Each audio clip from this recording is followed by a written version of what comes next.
पंजाब के फिल्लौर से आई पराली जलाने की तस्वीरें।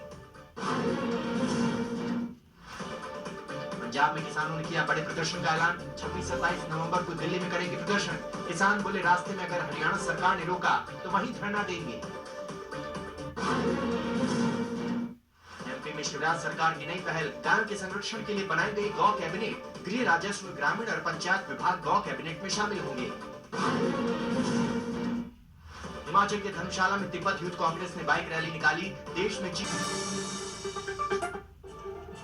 नमस्कार, मास्टर स्ट्रोक में आप सभी का बहुत बहुत स्वागत है। आपके साथ मैं रूबिका लियाकत।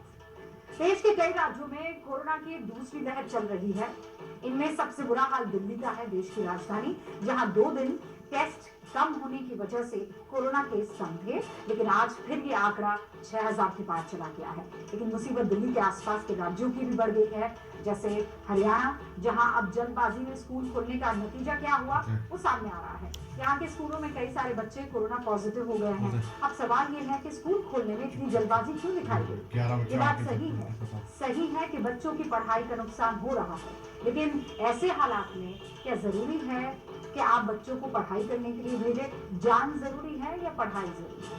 इसीलिए आज मास्टर स्ट्रोक की पहली खबर यही है कि देश के बच्चों को कोरोना से बचाओ, क्योंकि सिर्फ हरियाणा में ही नहीं, देश के कई सारे राज्यों में स्कूल्स खुले हैं और छात्र कोरोना पॉजिटिव हो रहे हैं। इसीलिए माँ बाप के लिए जो घर बैठे इस बात की परेशानी में है कि बच्चे स्कूल नहीं जा रहे हैं, क्या होगा? देखिए स्कूल जाने पर कोरोना काल में बच्चों के साथ क्या हो रहा है।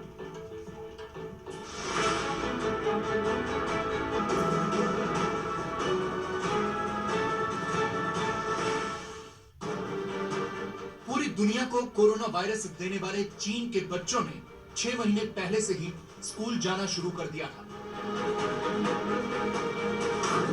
लेकिन भारत समेत दुनिया के कई देशों में करोड़ों बच्चे घर पर बैठे हुए हैं। जो संपन्न हैं वो ऑनलाइन क्लास कर रहे हैं, लेकिन ये सब ऐसे कब तक जारी रहेगा?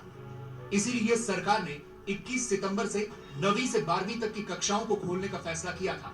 राज्य सरकारों ने अपने हिसाब से धीरे धीरे स्कूल खोले, लेकिन कई राज्य सरकारों को स्कूल खोलने का यह फैसला अब भारी पड़ रहा है। यह हरियाणा के जींद जिले में चल रही एक कक्षा है। सोशल डिस्टेंसिंग मानते हुए छात्र दूर दूर बैठे हैं। एक बेंच पर एक ही छात्र है। छात्रों के चेहरे पर मास्क भी है और टीचर भी मास्क पहनकर ही पढ़ा रहे हैं। लेकिन इसके बावजूद जींद में 11 बच्चों के साथ 8 टीचर कोरोना पॉजिटिव पाए गए। बढ़ रहे हैं तो अब ये तो निर्णय लेना तो प्रशासन का काम है।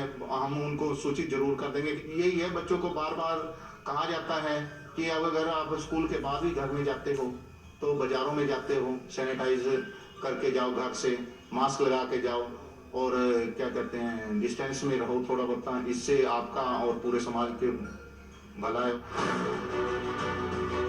जींद के स्वास्थ्य विभाग का कहना है कि वो सतर्क हैं। टेस्टिंग बढ़ गई है, इसलिए केसेस भी बढ़ रहे हैं। जींद में भी केसों में कुछ बढ़ोतरी हुई है। इसी को देखते हुए स्वास्थ्य विभाग पूरी तरह से सतर्क हो गया है।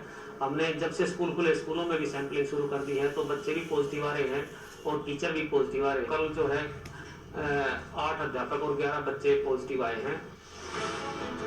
लेकिन समस्या सिर्फ जींद की नहीं, बल्कि हरियाणा के रेवाड़ी जिले की भी है। जमीन पर बैठकर पढ़ रही ये छात्राएं अपने भविष्य की नींव तैयार कर रही हैं, लेकिन स्कूलों में बढ़ते कोरोना केसेस से इनका वर्तमान खतरे में है। रेवाड़ी में 72 छात्र कोरोना पॉजिटिव पाए गए। यहाँ 12 स्कूलों के 837 छात्रों का टेस्ट हुआ था। मेरा रिपोर्ट है, उसके 19 जो छात्र हैं वो कोविड पॉजिटिव पाए गए। उन स्कूल को दिशा देने के द्वारा 30 नवंबर तक क्लोज करने के निर्देश दिए गए। हरियाणा सरकार के द्वारा जो SOP गाइडलाइंस तो जारी की गई थी, उन्हीं के अनुसार हमारे जितने भी राजकीय और प्राइवेट स्कूल हैं वो उसका पालन कर रहे हैं। ये रेवाड़ी का राजकीय कन्या वरिष्ठ माध्यमिक विद्यालय है। दावा है कि यहाँ स्कूल में प्रवेश करते हुए छात्राओं का टेम्परेचर चेक होता है। सोशल डिस्टेंसिंग का भी ध्यान रखा जाता है, यानी सरकार की सारी गाइडलाइंस को माना जाता है। लेकिन इसके बावजूद यहाँ आने वाली छात्राएं डरी हुई हैं। कोरोना से डर तो लगता है, लेकिन हमारे स्कूल में ऐसे कोई असुविधाजनक बात नहीं है। हमारे स्कूल में सारी